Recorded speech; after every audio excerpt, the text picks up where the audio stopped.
भोले बाबा की जय। सोमवार व्रत कथा, सावन के महीने में चमत्कारी सोमवार व्रत कथा को अवश्य सुनिए। एक बहुत धनवान साहूकार था जिसके घर में धन आदि किसी प्रकार की कोई कमी नहीं थी, परंतु उसको एक दुख था कि उसके कोई पुत्र नहीं। ऐसी चिंता में रात दिन रहता। वह पुत्र की कामना के लिए सोमवार को शिव जी का व्रत पूजन किया करता तथा प्रातःकाल शिव मंदिर में जाकर शिव के विग्रह के सामने दीपक जलाया करता। इसके इस भक्ति भाव को देखकर एक समय श्री शिवजी जी महाराज ने कहा, महाराज यह साहूकार आपका भक्त है, सदैव आपका व्रत पूजन बड़ी श्रद्धा से करता है, इसकी मनोकामना पूर्ण करनी चाहिए।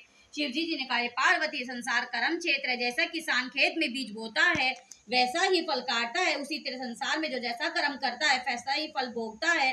पार्वती जी ने अत्यंत आग्रह से कहा, महाराज जब ये आपका अनन्य भक्त है और आपको अगर इसको किसी प्रकार का दुख है तो उसको अवश्य दूर करना चाहिए, क्योंकि आप सदैव अपने भक्तों पर दयालु होते हैं, उनके दुखों को दूर करते हैं। आप ऐसा नहीं करेंगे तो मनुष्य आपकी सेवा व्रत क्यों करेंगे।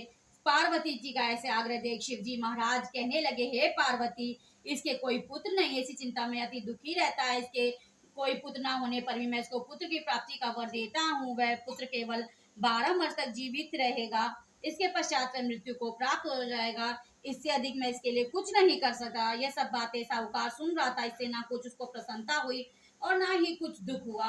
वह पहले जैसा शिवजी जी महाराज का व्रत पूजन करता था, वह काल व्यतीत हो जाने पर साहूकार की स्त्री गर्भवती और 10वें महीने में उसको गर्भ में अति सुंदर पुत्र की प्राप्त हुई। साहूकार के घर पे बहुत खुशियां मनाई गई, परंतु साहूकार ने उसको केवल 12 वर्ष की आयु जानकर अधिक प्रसन्नता प्रकट नहीं की और ना ही किसी को भेद बताया।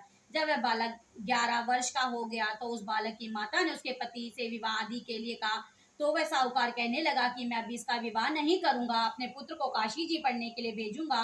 फिर साहूकार ने उसको बालक के मामा और साले को बुलाकर अपने उसको बहुत सारा धन देकर कहा कि इस बालक को तुम काशी जी पढ़ने के लिए ले जाओ, रास्ते में जिस स्थान पर भी जाओ वहाँ यज्ञ करते ब्राह्मणों को भोजन कराते जाओ। वह दोनों मामा भांजे यज्ञ करते ब्राह्मणों को भोजन कराते जा रहे थे। रास्ते में उनको एक शहर पड़ा, उस शहर में राजा की कन्या विवाह था और दूसरे राजा का लड़का जो विवाह करने के लिए आया था वह कांख से खाना था। उसके पिता को इस प्रकार की बड़ी चिंता थी कि कहीं वह वर को दे कन्या के माता पिता किसी प्रकार की अड़चन पैदा ना कर दे। इस कारण जब उसने सुंदर सेठ के लड़के को देखा तो मन में विचार किया कि क्यों ना दरवाजे के समय उस लड़के के वर का काम चलाया जाए। ऐसा विचार करके पिता ने उस लड़के के मामा से बात की तो राजी हो गए और उस लड़के को वर के कपड़े पहनाता था, घोड़ी पर चढ़ा दरवाजे पर ले गए।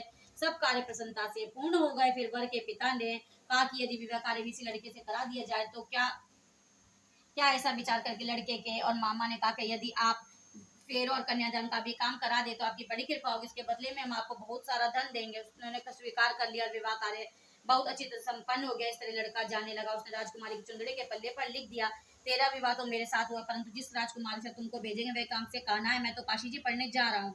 लड़के के जाने के पश्चात उस राजकुमारी चुंदड़ी के पंदे पर लिखा ऐसा पाया तो उसने राजकुमार के साथ जाने से इनकार कर दिया, कहा कि यह मेरा पति नहीं है, मेरा विवाह इसके साथ नहीं हुआ, वह तो काशी जी पढ़ने गया। राजकुमारी के माता पिता अपनी कन्या को विदा नहीं किया और उस बारात वापसी चली गई। उधर सेठ का लड़का और उसका मामा काशी जी पहुंच गए। वहां उसने यज्ञ करना और लड़के के ने पढ़ना शुरू कर दिया। जब लड़के की आयु 12 साल की हो गई तब उस दिन यज्ञ रच रखा था कि लड़के ने अपने मामा से कहा, मामा जी आज मेरी तबीयत कुछ ठीक नहीं। मामा ने कहा अंदर जाकर सो जाओ।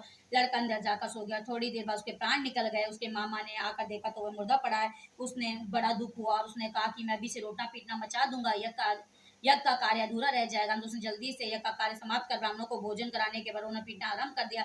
सहयोग उसी समय शिवजी जी पार्वती वहीं से जा रहे थे, तब उन्होंने जोर जोर से रोने की आवाज सुनी तो कहने लगी, महाराज कोई दुखिया रो रहा है। इसके तब शिव जी पार्वती जी के आग्रह करने पर जाकर देखा तो वह पार्वती जी कहने लगी, महाराज ये तो उसी सेठ का लड़का है जो आपके वरदान से हुआ था। शिव जी कहने लगे, पार्वती इसकी आयु इतनी थी, भोग चुका था। पार्वती जी ने कहा, महाराज इस बालक को और आयु दे, नहीं तो इसके माता पिता तड़प तड़प कर मर जाएंगे। पार्वती जी के बार बार आग्रह करने पर शिव जी ने उसको वरदान दिया। शिव जी के महाराज की कृपा से लड़का जीवित हो गया।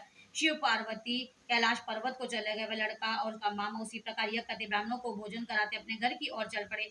रास्ते में उसी शहर में आए जहाँ उस लड़के का विवाह हुआ था। वहां पर आकर उन्होंने यज्ञ आरंभ कर दिया और लड़के के ससुर ने उसको पहचान लिया और अपने महल में लाकर बड़ी खातिरी, साथ ही बहुत बहुत दास दासियों सहित आदर पूर्वक जमाई को विदा किया। जब वे अपने अपने शहर के निकट आए तो मामा ने कहा कि मैं पहले तुम्हारे घर जाकर खबर कराता हूँ। जब लड़के के मामा घर पहुंचा तो लड़के के माता पिता घर की छत पर बैठे तो प्रण रखा था कि यदि हमारा पुत्र सकुशल लौट आए तो हम राजी खुशी नीचे आ जाएंगे, नहीं तो छत से गिरकर प्राण दे देंगे।